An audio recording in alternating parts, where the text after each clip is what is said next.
અત્રેના ચોટીલા સબ ડિવિઝનની અંદર ચોટીલા, થાનગઢ અને મૂળી તાલુકામાં કોઈપણ પ્રકારની ગેરકાયદેસર પ્રવૃત્તિ થતી હોય તો તેની બાતમી કે હકીકત આપવા માટે અત્રેથી 8792313404 નંબર એક વોટ્સએપ નંબર જાહેર કરેલ છે। આ વોટ્સએપ નંબર ઉપર જુદી જુદી હકીકતો, બાતમીઓ અમને મળતી હોય છે। તેવી જ એક હકીકત અમારા સામે આવેલી કે ચોટીલા નેશનલ હાઈવે 47 ઉપર જે વિવિધ હોટલો આવેલી છે એ હોટલોની અંદર જ્યારે યાત્રાધામ ખાતે યાત્રાળુઓ અને પ્રવાસીઓ આવતા હોય છે, અવર જવર રહેતી હોય છે, ત્યારે આ પ્રવાસીઓ યાત્રાળુઓ પાસેથી MRP એટલે કે મેક્સિમમ રિટેલ પ્રાઇસ કરતા વધુ ભાવો વસૂલ કરવામાં આવે છે। આ હકીકતોને ધ્યાને લઈ અત્રેથી અમારી નાયબ કલેક્ટર પ્રાંત ચોટીલાની ટીમ, મામલાદાર ચોટીલા અને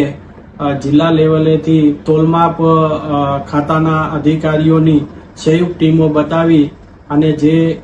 10 હોટલો જે યાદી મળેલી હતી એ તમામે તમામ હોટલોની અંદર ટીમો દ્વારા તપાસણી હાથ ધરવામાં આવેલ હતી। આ તપાસણી દરમિયાન કુલ 5 હોટલોમાંથી આ હકીકત સાબિત થઈ કે MRP કરતા વધારે ભાવ વસૂલવામાં આવે છે। જેમાં હોટલોમાં જોવામાં આવે તો શ્રી રાજરાજેશ્વરી હોટલ ચોટીલા, જેના માલિક છે અભયકુમાર મહેન્દ્રકુમાર સિંગાળા, રાજમહેલ હોટલ કુંભારા, જેના માલિક છે ગભરુભાઈ ભોજભાઈ ધાધલ, શ્રી કૃષ્ણા હોટલ નાના કાંદાસર, જેના માલિક છે મેવાડા માતમભાઈ રામજીભાઈ, આશાપુરા હોટલ માલિક દિલીપસિંહ મહાવીરસિંહ જાડેજા અને બંસી હોટલ જેના જોગરાણા રવિભાઈ હીરાભાઈ। આ 5 હોટલોની અંદરથી MRP કરતા વધુ રકમ વસૂલવામાં આવતી હતી, જે સ્થળ પરની ટીમો દ્વારા આ હકીકત સામે આવી, જેથી આ ગુનાહિત પ્રવૃત્તિ સાબિત થતા તમામે તમામ હોટલની સામે એક હોટલ દીઠ 10,000 રૂપિયા દંડ લેખે 5 હોટલો સામે 50,000 રૂપિયાની દંડનીય કાર્યવાહી કરવામાં આવેલ છે। વધુમાં આ 5 હોટલ માલિકોની સામે ભારતીય નાગરિક સુરક્ષા સંહિતાની કલમ